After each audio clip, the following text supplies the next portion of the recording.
ఇక ఖమ్మంలో వివాహితపై సీఐ వేధింపులకు పాల్పడినటువంటి ఘటన ఆలస్యంగా వెలుగులోకి వచ్చింది. మహిళను వేధించినటువంటి వ్యవహారంలో ఖమ్మం సిసిఎస్ పోలీస్ స్టేషన్ సంబంధించి సీఐ భానోతు రాజుపై 2 టౌన్ పిఎస్లో కేసు నమోదు కాగా సీఐ భానోతు రాజును ఐజీ ఆఫీస్కు అటాచ్ చేస్తూ ఉత్తర్వులు జారీ చేశారు అధికారులు. ఇక ఈ కేసులో సీఐ రాజుపై వారం రోజుల క్రితమే బాధిత మహిళ 2 టౌన్ పోలీసులకు ఫిర్యాదు చేసింది. 2023లో సీఐ భానోతు రాజు మహిళా పోలీస్ స్టేషన్లో పనిచేస్తున్న టైంలో భర్తపై ఫిర్యాదు చేసిన తర్వాత తనతో సాన్నిహిత్యంగా మెలిగినట్టుగా ఫిర్యాదులో వెల్లడించింది. మాయమాటలు చెప్పి తనను గర్భవతిని చేసినట్టుగా ఫిర్యాదులో తెలియజేసింది. భార్య భర్తల కేసు కోర్టులో ఉండగా తన భర్తకు విడాకులు ఇచ్చేయాలంటూ కూడా ఒత్తిడి చేసినట్టుగా ఫిర్యాదులో తెలియజేసింది. రైట్, ఇదే అంశానికి సంబంధించి మరిన్ని డీటెయిల్స్ అందించడానికి ఫోన్ ద్వారా మా కరెస్పాండెంట్ రజనీకాంత్ సిద్ధంగా ఉన్నారు. రజనీకాంత్,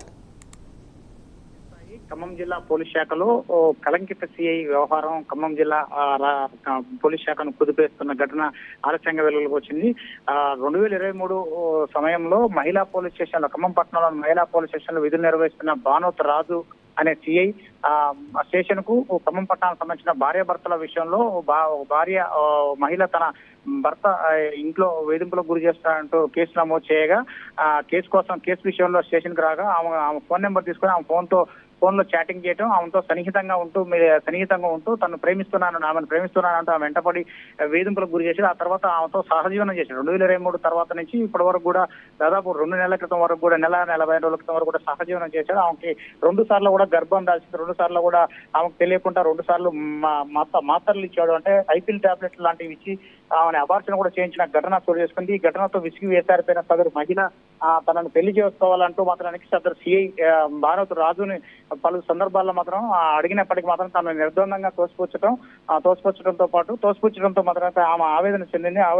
ఆవేదనకు గురైన మహిళాకర్త స్థానిక 2 టౌన్ పోలీసులను ఆశ్రయించింది. ఈ నెల 7వ తేదీన లిఖితపూర్వకంగా రాజు సిఐ పై మాత్రం కేసు పెట్టాలంటూ మాత్రం పోలీసులు ఆశ్రయించగా కేసు నమోదు చేసిన పోలీసులు మాత్రం గోప్యత పాటించారు.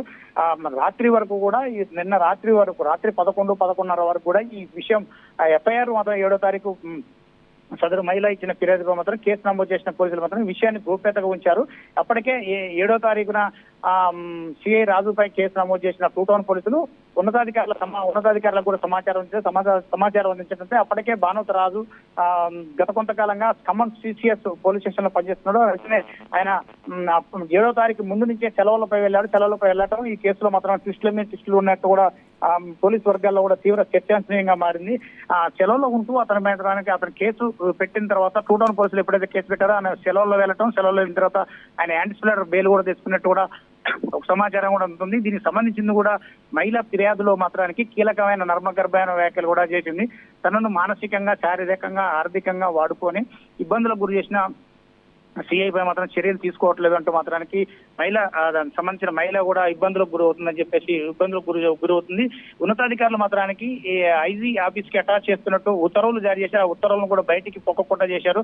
కానీ సిఐ పై నేరుగా ఒక ఉన్నతాధికారిపై, పోలీస్ శాఖల ఉన్నతాధికారిపై ఇలాంటి ఆరోపణలు వచ్చినప్పుడు మాత్రానికి కింది స్థాయి ఉద్యోగులు అయితే సస్పెండ్ చేస్తారు. కానీ ఈ విషయంలో మాత్రం సిఐకి తోటి సిబ్బంది అంటే పోలీస్ శాఖలోని ఉన్నతాధికారులు కాపాడుతున్నట్టు కూడా చర్చ కూడా నడుస్తుంది ఈ స్థాయి. Right, thank you Rajinikanth.